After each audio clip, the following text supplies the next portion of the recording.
কোনো এক শুভাকাঙ্ক্ষী কমেন্টস করেছেন, ম্যাডাম আমার বইয়ের সঙ্গে মেলামেশা করার সময় যোনিপথ পিচ্ছিল হয় না বা কোনো পানি আসে না, কি করব দয়া করে জানাবেন। ধন্যবাদ ভাইয়া সুন্দর একটা কমেন্ট করার জন্য। দেশের এবং প্রবাসের ভাই বোনদের প্রতি সালাম। আসসালামু আলাইকুম। আমি প্রভাষক ডাক্তার রিক্তা পারভিন, হোমিওপ্যাথি এবং আয়ুর্বেদিক চিকিৎসক। কোনো এক শুভাকাঙ্ক্ষী কমেন্টস করেছেন, ম্যাডাম আমার বইয়ের সঙ্গে মেলামেশা করার সময় যোনিপথ পিচ্ছিল হয় না বা কোনো পানি আসে না, কি করব দয়া করে জানাবেন। ধন্যবাদ ভাইয়া সুন্দর একটা কমেন্ট করার জন্য। অনেক পুরুষ ভাইয়েরাই কিন্তু এটা বলে থাকেন যে সহবাসের সময় স্ত্রীর যোনিপথ ভেজে না বা কামরস আসে না, সহবাসে অনেক কষ্ট হয়। আবার এবং সহবাস করতে গেলে অনেক সময় আমার পুরুষাঙ্গটা ছুলে যায়, ব্যথা করে, জ্বালাপোড়া করে। আবার অনেক বোনেরাও কিন্তু একই কমেন্টস করে থাকেন যে সহবাসের সময় আমার যোনিপথ পিচ্ছিল হয় না, খুব ব্যথা করে, জ্বালাপোড়া করে, ছুলে যায়। এখন কি করতে পারি? এখন সব ভাই বোনের কমেন্ট একই কমেন্টসের অ্যান্সার করার জন্য আমি ভিডিও আকারে এসেছি, যাতে সবাই জানতে পারে, শুনতে পারে এবং শিখতে পারে। আসলে যোনিপথ পিচ্ছিল হয় না বা কোনো পানি আসে না বা কামরাস আসে না, এটা বিভিন্ন কারণে হয়ে থাকে। এটা চিকিৎসাযোগ্য, চিকিৎসা নিলে কিন্তু এটা ঠিক হয়ে যায়। সেহেতু এটা নিয়ে ভেঙে পড়ার কোনো কারণ নেই, কোনো দুশ্চিন্তার কারণ নেই, তাই উদ্বিগ্ন হওয়ার কোনোই প্রয়োজন নেই। আগে আমাদের জানতে হবে যে কেন যোনিপথ পিচ্ছিল হয় না বা কামরস আসে না। সাধারণত মহিলাদের ভিতর যদি উত্তেজনা না আসলে কিন্তু কামরস আসে না। উত্তেজনাটা হলো অর্গাজম, অর্থাৎ অর্গাজম যদি না হয় তাহলে কিন্তু কামরস আসে না। অর্থাৎ যারা একদম বাংলা ভাষায় বলেছেন যে কেন পানি আসে না, তাদের পানি আসে না, জায়গাটা পিচ্ছিল হয় না। তাহলে উত্তেজনার অভাবে হয়, মানসিক চাপ বা ক্লান্তি বোধ থেকে এটা হয়ে থাকে, সম্পর্কের টানাপোড়েনের থেকে হয়, বা যৌন আগ্রহ কম থাকলে প্রাকৃতিক লুব্রিকেশন কমে যেতে পারে।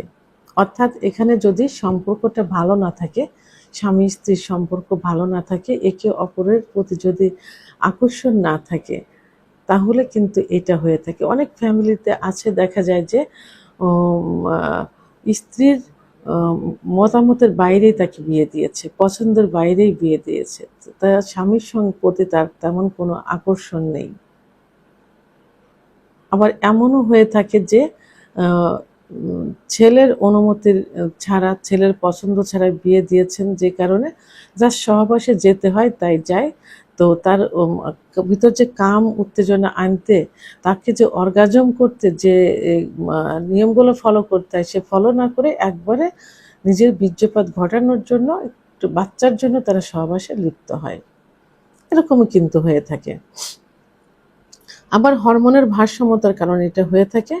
আর হরমোনের ভারসাম্যতা কখন হয়? সন্তান জন্মানোর পর কিন্তু হরমোনের ভারসাম্য আসে।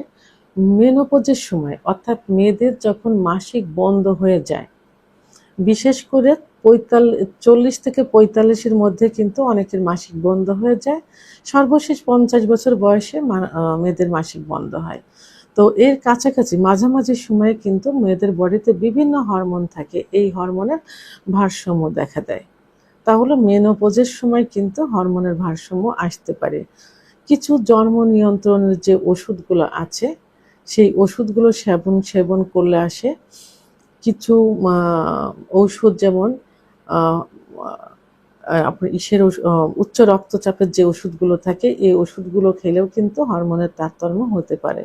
স্তনদানকালে, যখন বাচ্চা ডেলিভারির পরে, যখন বাচ্চা বুকের দুধ পান করে, তখন কিন্তু হরমোনের ইমব্যালেন্স হয়, হরমোনের ভারসাম্যতা হয়, তখনও কিন্তু এটা হতে পারে।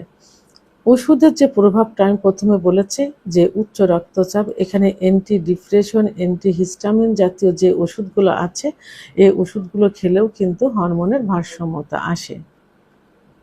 তো তো আমরা সাধারণত জানি যে মেয়েদের ইস্ট্রোজেন হরমোন কমে গেলে প্রোলাক্টিন হরমোন বেড়ে গেলে যৌন অক্ষমতা আসে।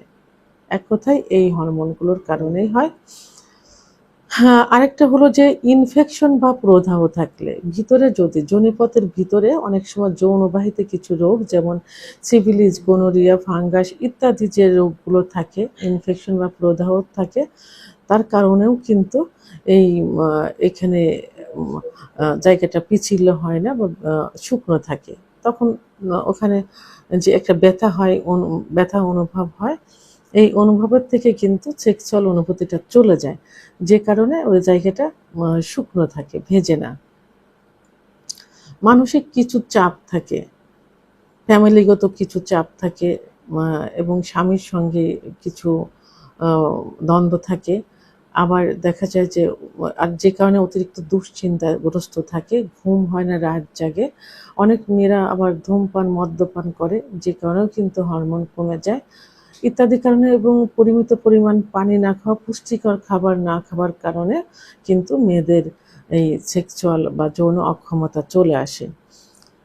তো এখন এই যে সমস্যাগুলো, এই সমস্যাগুলোর জন্য কি করতে হবে? সাধারণত মেয়েদের যে সেক্স হরমোন, ইস্ট্রোজেন হরমোন কমে গেলে, প্রোলাক্টিন হরমোন বেড়ে গেলে যে সমস্যাগুলো হয়, এর জন্য আপনাকে একজন যৌন রোগ বিশেষজ্ঞ ডাক্তারের কাছে যেতে হবে, এবং বিশেষ করে একজন অভিজ্ঞ সম্পন্ন রেজিস্ট্রারকৃত হোমিওপ্যাথি আয়ুর্বেদিক ডাক্তারের শরণাপন্ন হতে হবে। কারণ হোমিওপ্যাথি এবং আয়ুর্বেদিকে মেয়েদের জন্য, ছেলে মেয়ে উভয়ের জন্য পার্শ্ব প্রতিক্রিয়া মুক্ত কিছু ওষুধ আছে।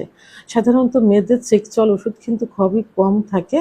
তো সেক্ষেত্রে হোমিওপ্যাথিতে লক্ষণ বুঝে এবং আয়ুর্বেদিকে লক্ষণের উপর ভিত্তি করে অনেক ভালো ভালো মেডিসিন রয়েছে, যেগুলো সেবন করলে ইস্ট্রোজেন হরমোনটা বেড়ে যাবে। তাই এই জন্য একজন অভিজ্ঞ সম্পন্ন রেজিস্ট্রারকৃত হোমিওপ্যাথি ডাক্তারের শরণাপন্ন হতে হবে। এবং যদি সিফিলিস, গোনোরিয়া ইত্যাদি রোগের লক্ষণ দেখা যায় এবং অতিরিক্ত যদি লিউকোরিয়া যায়, সেক্ষেত্রে একজন গাইনোকোলজিস্ট অথবা একজন অভিজ্ঞ সম্পন্ন হোমিওপ্যাথি ডাক্তারের শরণাপন্ন হতে হবে। একমাত্র হোমিওপ্যাথি আয়ুর্বেদিক চিকিৎসার মাধ্যমে কিন্তু মেয়েদের যে লিউকোরিয়া হয়, সাদা ধাতু ভাঙে, এইগুলো কিন্তু সম্পূর্ণভাবে নির্মূল করা সম্ভব হয়, এবং খুব অল্প দিনের মধ্যে।